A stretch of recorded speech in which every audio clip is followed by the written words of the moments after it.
Ciao a tutti ragazzi, benvenuti in questo nuovo video.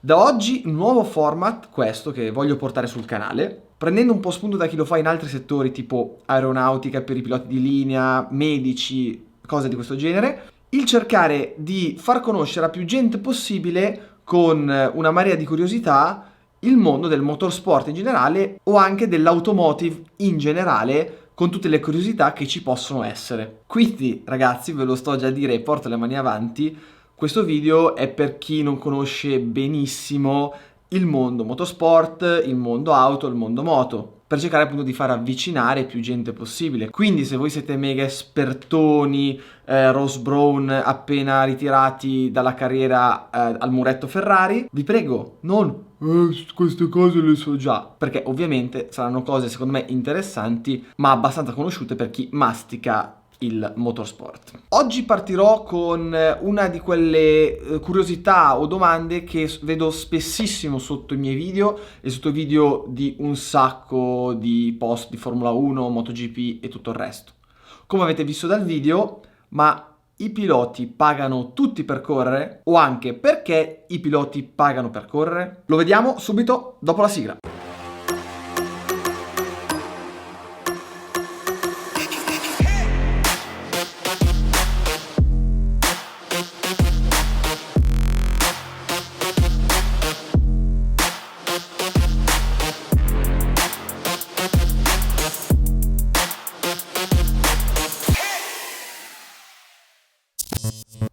Prima di iniziare ve lo chiedo subito, dato che questi video serviranno per avvicinare il più gente possibile al mondo del motorsport o per chiarire i cosiddetti dubbi, qualsiasi cosa, qualsiasi curiosità voi abbiate, fatemelo sapere nei commenti, scrivete e le più, come dire, interessanti le utilizzerò per i futuri video. Ovviamente non devono essere cose relative al mondo delle gare e basta, ma per farvi un esempio anche le gomme termiche servono, a cosa serve quella particolare cosa nell'auto, oppure perché in MotoGP utilizzano queste termocoperte al posto di queste altre, cioè qualsiasi cosa nell'ambito motori che potrebbe essere interessante e appunto volete togliervi questi sfizi barra dubbi. Però adesso arriviamo alla nostra domanda fatidica: perché i piloti pagano per correre? I motivi sono molteplici. Di sicuro voi pensate, ma per quale cavolo di motivo un pilota che rischia la vita, che anzi dovrebbe essere strapagato per mettere il sedere su una moto a 310 all'ora, sborsa lui i soldi? Questo sport è adrenalina, è emozione, quindi un pilota dal mio punto di vista lo farebbe sia pagando sia non pagando. Il problema è che in ogni caso si è portati e si vuole farlo, quindi ovviamente se uno riesce a fare da propria passione un lavoro, chapeau, bellissimo, però nel 99,5% dei casi i piloti, lo so, sembra strano, pagano per correre. Partiamo subito con un esempio nelle moto. Karel Abram nella MotoGP. Lui, a quanto si è scritto, porta 5 milioni di euro all'anno per correre. E molti mi avete scritto: ma tu avevi detto che costava più o meno 500.000 euro accaparrarsi una sella. E difatti di questo ne parleremo dopo, perché c'è tutto un discorso dietro di sponsorizzazione e tutto il resto. Insieme al suo compagno di squadra Tito Rabat. Questi due piloti sono gli unici, quantomeno, che proprio pagano fior di milioni per stare in MotoGP. I due non è che abbiano grossi problemi, perché Tito Rabat è figlio di un grossissimo orefice, uno dei più grossi in Spagna, e invece il caro Karel è figlio del signore che ha inventato, per capirci, i dispositivi per gli attacchi di cuore, non mi ricordo come si chiamano, i defibrillatori, ecco. Lo vedete sulle sue carene AB Cardion col simbolo del cuoricino. E oltretutto proprietari del circuito di Brno in Repubblica Ceca, quindi diciamo che di problemi non ne hanno particolarmente. Ma andiamo a vedere il discorso che facciamo prima dei 5 milioni. Come succedeva per Maldonado, che le sue stagioni venivano pagate dal PDVSA, la sponsorizzazione di 5 milioni che viene fatta al team molto probabilmente poi viene ridistribuita al pilota sotto forma di stipendio, un po' come succedeva per Maldonado, che portava una cosa come 20 milioni di euro tramite i suoi sponsor, ma di conseguenza il team ridava al pilota 5 milioni come suo stipendio. Noi come piloti possiamo essere forti, deboli, medi, ma dal mio punto di vista vale la candela correre se c'è dietro un guadagno, ma per il semplice fatto che ormai a un certo punto si è professionisti, ci si allena, si è precisi, si sacrificano un sacco di cose nella vita per essere al top ed è giusto che venga dato uno stipendio per questo. E il tutto come può avvenire se non siamo in Formula 1 o MotoGP, ma in categorie un pelo più inferiori? La verità è che ognuno deve trovarsi la sua strada e non c'è niente di meglio che farvi degli esempi. Vediamo, come dicevamo prima, Maldonado, sostenuto direttamente dalla sua nazione, perché in Venezuela c'era molta passione per il motorsport, quindi la compagnia petrolifera di Stato elargiva milioni di euro per far correre il proprio beniamino in Formula 1 e gli ha coperto praticamente tutta la carriera fino ad arrivare fino a lì. Doveva pagare, ma aveva così tanti sponsor, diciamo, che aveva comunque un guadagno. E nelle macchine questo è veramente difficile, perché, per farvi un esempio, e avendo dati certi, avendo in famiglia un team di Formula 3 e Formula 2 a livello mondiale, che un pilota di Formula 3 per fare una stagione, diciamo, il costo va dagli 800 ai 900 mila euro. Prezzi onesti, per non parlare di chi paga anche 1,5 milioni per poter essere nel team che proprio vuole lui. Per poi andare in Formula 2, dove una stagione in un team top può anche costare dai 2 milioni e 2 ai 2 milioni e 3. Diciamo che la media si attesta attorno ai 2 milioni di euro per poche gare all'anno. Quindi in questi casi è veramente complicato riuscire ad avere un guadagno tramite sponsor, perché un conto è trovare un 100.000 euro per poter fare una stock 1000 nelle moto, un altro è trovare milioni di euro, che quindi o sia dietro uno stato, quindi un passaporto che aiuti a trovare questi sponsor, come è stato appunto per Maldonado, come dicevamo, ma un sacco di paesi asiatici spingono i propri piloti e soprattutto anche le organizzazioni Formula 1, Formula 2, Formula 3 preferiscono avere piloti un po' particolari che aprono nuovi mercati rispetto ad avere i soliti italiani, spagnoli e via dicendo. Oltre a questo aiuto dagli stati o dagli enti nazionali, possiamo avere degli aiuti nel mondo Formula 1 attraverso le Academy, quindi Academy Ferrari, Academy Red Bull, che vedendo i pilotini in erba molto forti li prendono sotto la loro ala, gli trovano gli sponsor e riescono a portarli fino ad alti livelli. Ma come abbiamo visto per Gasly, come abbiamo visto per un sacco di altri pilotini, bisogna essere veramente rapidi, perché la tua carriera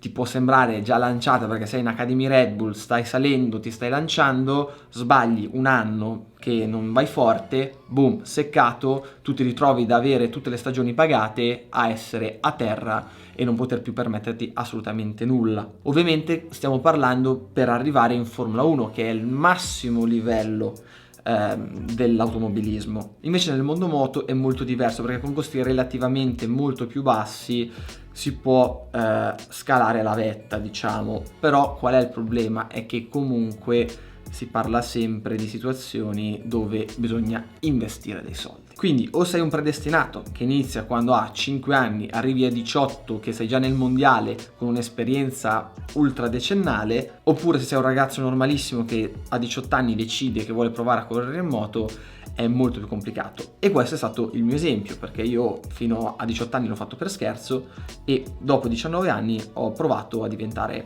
professionista. Nelle moto appunto è un pelo più semplice, perché passiamo dai milioni di euro delle auto a livello mondiale fino ad arrivare a Moto 2 e Moto 3, dove partiamo da una base di 200.000 euro per la Moto 3 per fare una stagione ad alto livello, fino ai 300-350 della Moto 2, anche lì per fare una stagione ad alto livello, per avere una chance di arrivare in MotoGP. Ma la domanda che immagino vi stiate facendo è: ma se io sono un ragazzo di 18 anni che vuole iniziare a correre e non ho soldi, non ho nulla, eccetera eccetera, come si fa? Ripeto ancora, non c'è la ricetta, non c'è una strada unica per tutti, perché come nelle auto c'è chi viene sostenuto dagli stati, tutto il resto ci sono nelle moto, c'è qualcuno che è fortunato, che ha la famiglia che lo aiuta sia a destra che a sinistra, c'è qualcuno che appunto ha amici di famiglia che hanno aziende grossissime che gli danno una mano e quindi anche lì nessun problema. Però invece c'è qualcuno che a un certo punto dice: io mi sono rotto le palle di far spendere i miei genitori,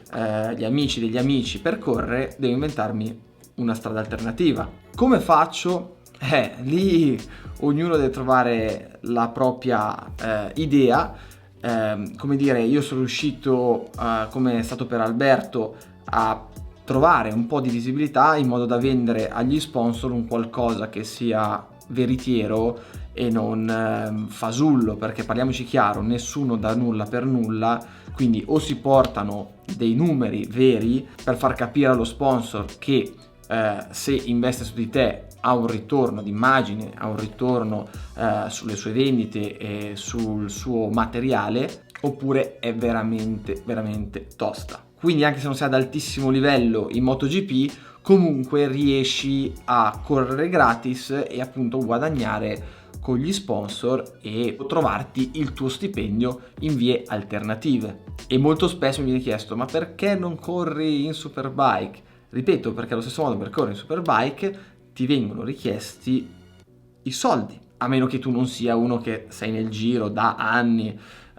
quindi non ne hai bisogno. Ma qui parliamo semplicemente dei top team, dei primi 4 team a livello mondiale. Appena guardi al di fuori, tutti chiedono i soldi. E un'altra cosa molto importante: il fatto di essere semplicemente pilota ti porta a essere un po' schiavo del risultato in un certo senso, e sappiamo benissimo, tutti i piloti sanno benissimo quanto è difficile essere sempre sulla cresta dell'onda. Infortuni, situazioni non facili, ti portano a non essere mai al 100% fisso. Piloti in passato, non sto a dire i nomi, che erano lanciatissimi team ufficiali, 3 anni di contratto e poi spariti nel nulla, lasciati a casa a piedi. Capite anche che quindi, avendo più porte aperte nel mondo dell'intrattenimento, in altre situazioni, si è slegati da questa ansia del risultato, dove appunto devi essere per forza sempre lì sulla cresta dell'onda, altrimenti appena sbagli 6 mesi di gare sei a casa e tutto il tuo castello che ti sembrava bellissimo si sgretola malamente perché le fondamenta purtroppo non c'erano. Poi io sono stato fortunato appunto perché mi piace sia fare video che correre in moto, che correre in auto, e ho un po', diciamo, preso tutto questo e l'ho messo insieme. E ripeto ancora, non è l'unica via possibile, ce ne sono un sacco. Sto un po' a voi vedere quali sono i vostri punti di forza e come potete sfruttarli al massimo. Anche perché, ripeto,